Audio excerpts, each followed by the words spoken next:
Saya ini seorang yang dikenal dengan orang yang sering hura-hura.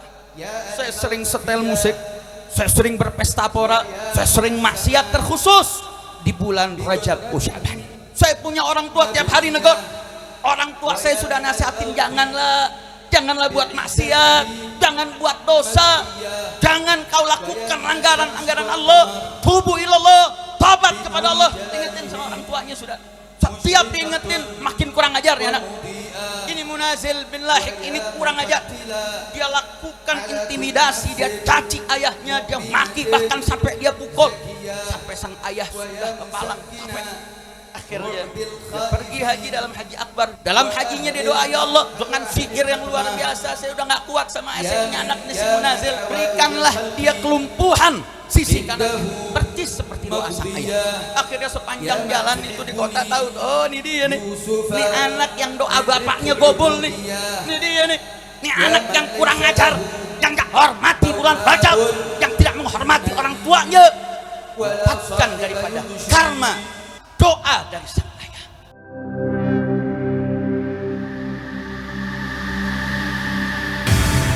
Islamic Brotherhood Television. Assalamualaikum warahmatullahi ta'ala wabarakatuh. Alhamdulillahi rabbil alamin, wassalatu wassalamil atammanil akmalanil adwamanil mutalaziman ala sayyidina وحبيبنا وشفيعنا وقرة أعيننا نبينا محمد وعلى آله الطاهرين وأصحابه الغر الميامين ومن تبعهم بإحسان إلى يوم الدين. أما بعد، سيادة الحبايب الشرفاء، سعادة العلماء الفضلاء، وجميع الحاضرين الأحباء الأعزاء رحمكم الله. Salam penghormatan kepada tamu kita dari Hautal Habib Abu Bakar Al-Habsyi, begitu juga Al-Habib Syakir bin Abu Bakar bin Salim, begitu juga hadir bersama kita pengurus Majelis Syura Dewan Pimpinan Pusat Front Persaudaraan Islam Al-Habib Muhammad Hanif bin Abdurrahman Al-Attas, begitu juga hadir bersama kita Al-Habib Anis As-Saggaf, Kiai Ajangan Cucun An-Nasai, begitu juga Sahibul Bait itu Al-Habib Tariq dan seluruh keluarga Sahibul Haul dan seluruh para habaib yang tidak bisa disebutkan namanya satu persatu tanpa mengurangi rasa ta'zim dan takrim kita. Kita doakan mudah-mudahan seluruh guru-guru kita, para habaib kita, orang tua kita, terkhusus untuk guru kita Sayyidul Walid Al-Habib Muhammad Rizq bin Husain Syihab, begitu juga Habib Hamidun Nagib bin Abu Bakar bin Salim, dan semua orang-orang tua kita, guru-guru kita, mudah-mudahan senantiasa dipanjangkan umurnya, disehatkan badannya, dimudahkan segala urusannya, dijaga zahir batinnya, amin ya rabbal alamin. Tidak panjang, insyaallah panjangnya Habib Hanif aja, ngumpan aja ngumpan. Saudara, dalam kesempatan ini alhamdulillah rutin guru kita Habib Tariq mengajak kita untuk kumpul, dan biasanya memang masuk di bulan Rajab. Sehingga dalam kesempatan ini saya ingin mengajak, mari sama-sama kita sedikit menelaah salah satu tafsir daripada ayat yang menunjukkan kemuliaan daripada bulan Rajab, di mana Allah Subhanahu wa taala berfirman, a'udzubillahi minasyaitonir rajim, bismillahirrahmanirrahim, inna iddatash syuhur 'indallahi 12 syahran fi kitabillah yauma khalaqas samawati wal ardh minha arba'atu hurum dzalika ad-dinul qayyim fala tadhlimu fihinna anfusakum sadaqallahul azim. Di dalam ayat ini Allah Subhanahu wa taala mengingatkan inna iddatasy syuhuri 'indallahi 12 syahran fi kitabillah, bahwasanya Allah Subhanahu wa taala telah menetapkan bahwasanya di dalam perputaran daripada hari, yaitu standarnya adalah 12 bulan.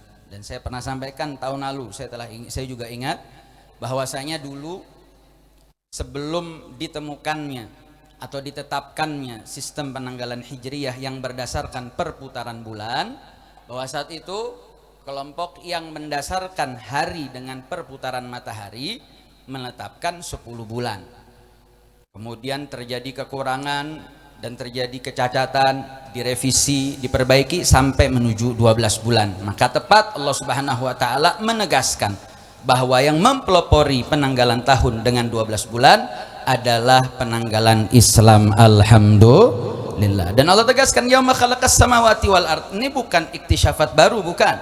Tapi ini adalah satu hal yang sudah ditetapkan sejak langit ini diciptakan. Sejak bulan ini dan bumi beserta isinya diciptakan. Dan ini merupakan satu ketetapan dari Allah Subhanahu wa taala. Kemudian Allah Subhanahu wa taala melanjutkan minha arba'atu hurum. Tapi kemudian dari 12 bulan Allah istimewakan 4 bulan yang dikenal dengan bulan haram. Nah, pertanyaannya kenapa sih kok Allah Subhanahu wa taala perlu memuliakan bulan di atas bulan? Kenapa kemudian di tempat yang lain Allah muliakan makan alal makan, tempat dimuliakan dari tempat yang lain? Begitupun juga Allah Subhanahu wa taala muliakan waktu di antara waktu. Jawabnya saudara, proses tafdil, pengagungan satu tempat, tafdil, pengagungan satu waktu, tidak lain tidak bukan itu adalah ketetapan dari Allah Subhanahu wa taala yang Allah Maha mengetahui hikmahnya.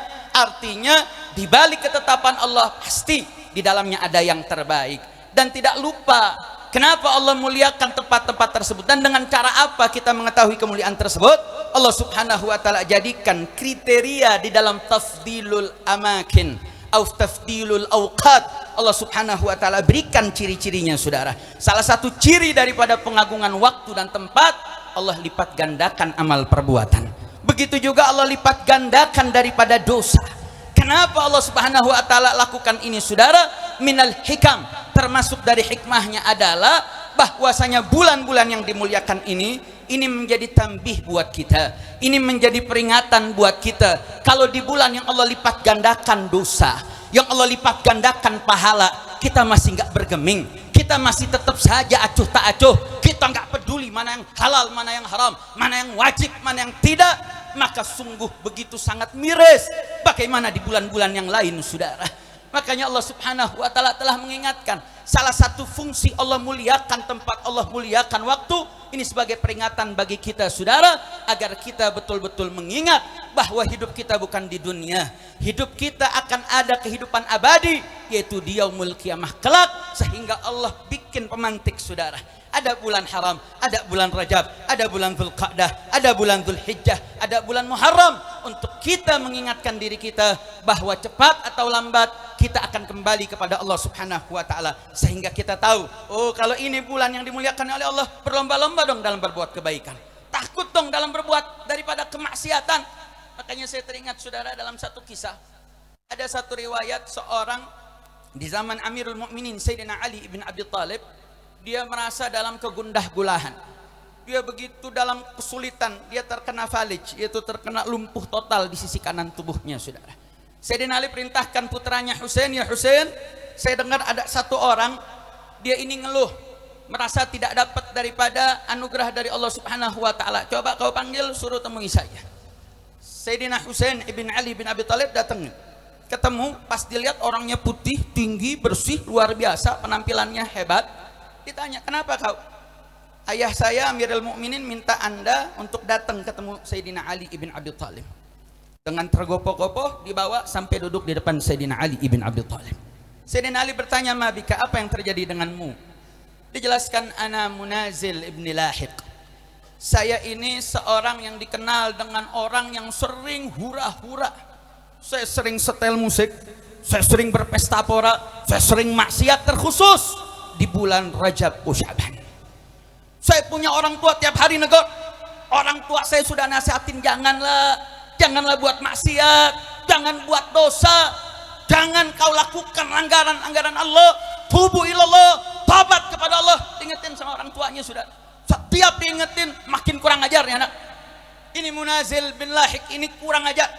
Dia lakukan intimidasi, dia caci ayahnya, dia maki, bahkan sampai dia pukul. Sampai sang ayah sudah kepalang capek. Akhirnya dia pergi haji, dalam haji akbar dia doa di depan Allah Subhanahu wa taala. Dalam hajinya dia doa, ya Allah, dengan syair yang luar biasa, saya udah nggak kuat sama saya punya anak nih si Munazil. Saya udah nggak kuat sama nih anak. sudahlah ambil sajalah, berikanlah dia kelumpuhan sisi kanannya, percis seperti doa sang ayah, saudara. Akhirnya sepanjang jalan itu di kota tahu tuh, oh ini dia nih, nih anak yang doa bapaknya gobol nih, ini dia nih anak yang kurang ajar, yang gak hormati bulan Rajab, yang tidak menghormati orang tuanya, mendapatkan daripada karma doa dari sang ayah. Akhirnya ini anak tobat, saudara. Gue bujuk orang tuanya. Akhirnya namanya orang tua, semarah apapun orang tua tetap orang tua, saudara. Dia maafin, dia berdoa, ya sudahlah. Baik, dia minta sang ayah tolong doa di mana tempat ayah doain saya. Dibawa dengan kendaraannya, saudara. Saking senengnya nih anak, dibawa kebut ontaknya, saudara. Ontaknya hancur, ontaknya ada burung yang bertebangan di depannya. Akhirnya ontaknya panik, jatuh, meninggallah sang ayah, saudara. Singkat cerita, ayah meninggal, dia bingung lagi. Dia bagaimana saya bisa dapat ampunan dari Allah Subhanahu wa taala? Dia taubat tetap, dia mohon ampun kepada Allah Subhanahu wa taala, sampailah posisi ketemunya dia dengan Sayyidina Ali ibn Abi Thalib.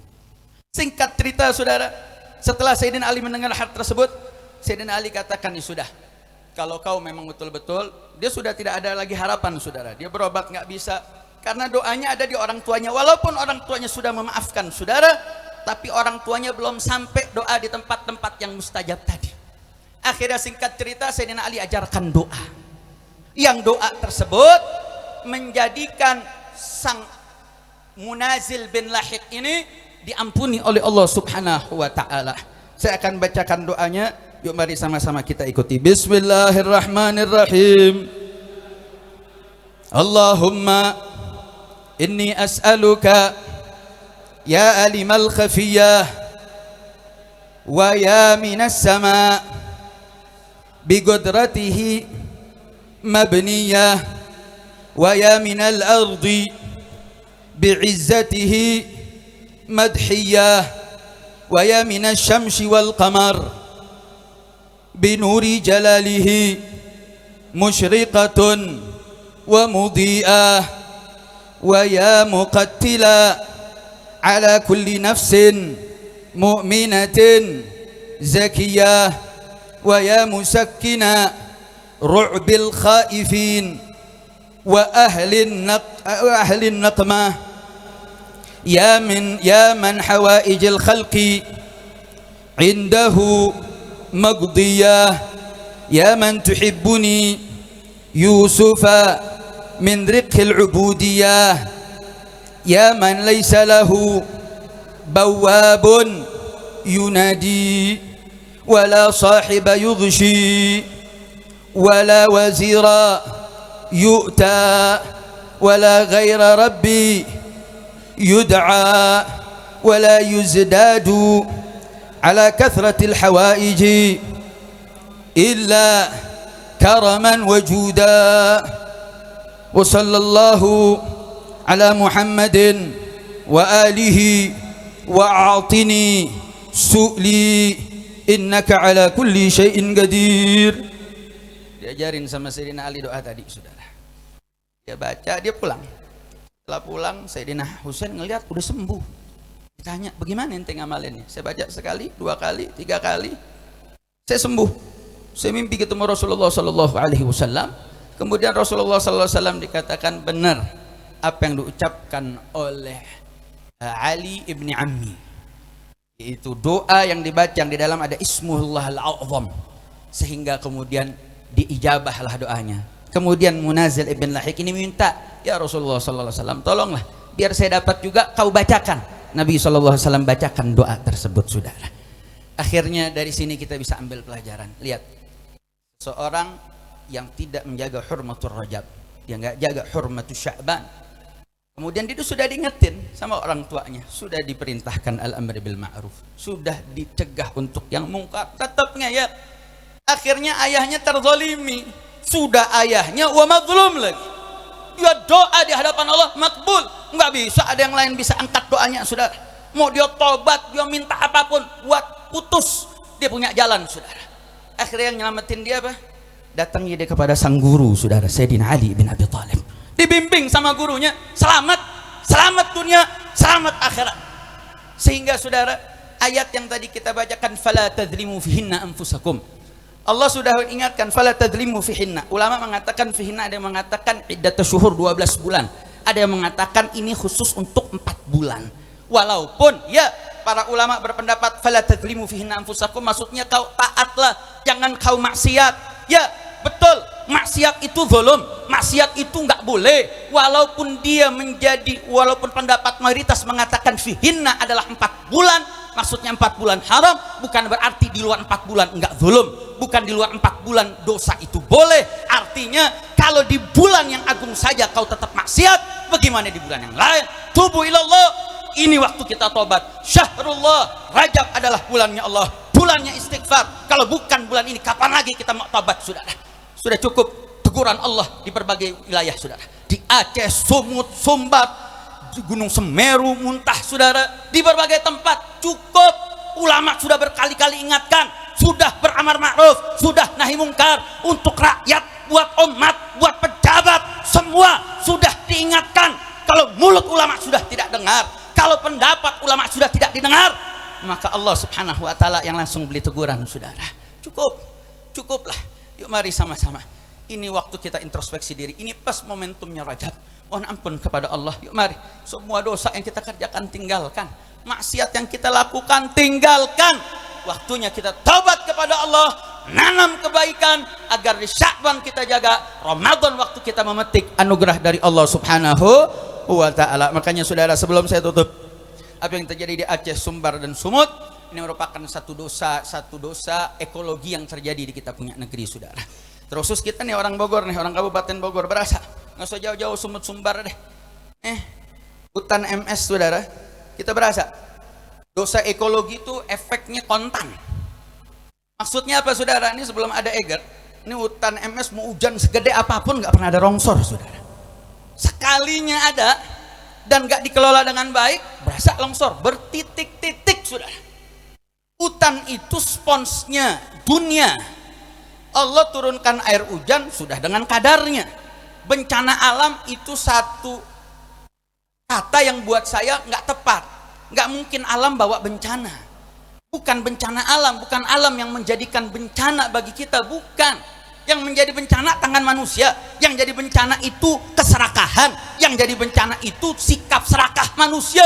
Itu yang menjadi bencana, bukan alam bawa bencana.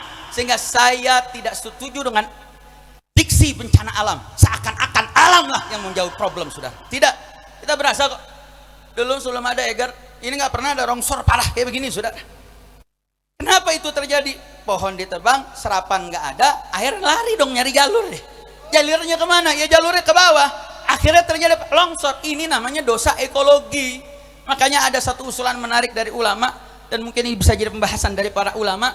Maqasidus syariah itu ada 5: hifdzuddin, hifdzun nafs, hifdzun nasl, hifdzul mal, hifdzul ird, hifdzul aql. Ada yang menambahkan hifdzul bi'ah.